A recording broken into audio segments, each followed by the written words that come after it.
Zee 24 तास एक पाऊल पुढे। आता एक ब्रेकिंग न्यूज येते आहे।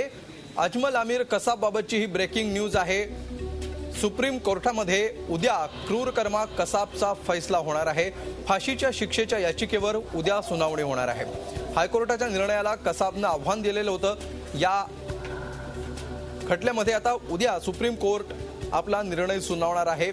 26/11 हल्ल्यामधला जिवंत पकडला गेलेला एकमेव दहशतवादी अजमल आमिर कसाब आता सुप्रीम कोर्टाच्या निर्णयामध्ये काय कसाबची फाशी कायमस्वरूपी ठेवली जाते की त्या शिक्षेमध्ये काही बदल करतं सुप्रीम कोर्ट हे उद्या ठरवणार आहे।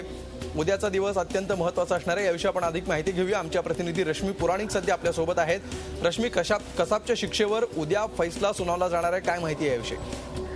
कसाबला जेव्हा पहिल्या सत्र न्यायालयाने फाशीची शिक्षा सुनावण्यात आली होती आणि ही शिक्षा मुंबई उच्च न्यायालयाने देखील कायम ठेवण्यात आली होती, त्या शिक्षेला कसाबने सर्वोच्च न्यायालयामध्ये आव्हान दिलं होतं। त्यावर आतापर्यंत सुनावणी होऊन हा निर्णय सुप्रीम कोर्टाने राखून ठेवला होता आणि जी माहिती मिळते की उद्या ह्यावर न्यायालय आपला निर्णय देणार आहे।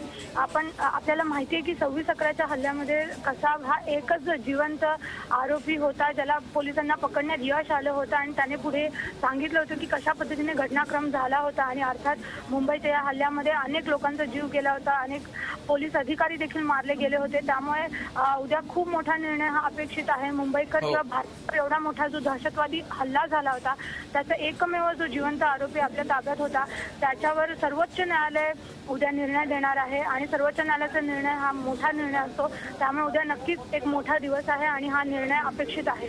अगदी धन्यवाद रश्मी या सविस्तर माहितीबद्दल। कसाबचा फैसला उद्या होणार आहे। सुप्रीम कोर्ट कसाब विषयी उद्या आपला फैसला सुनावणार आहे। झी 24 तास एक पाऊल पुढे।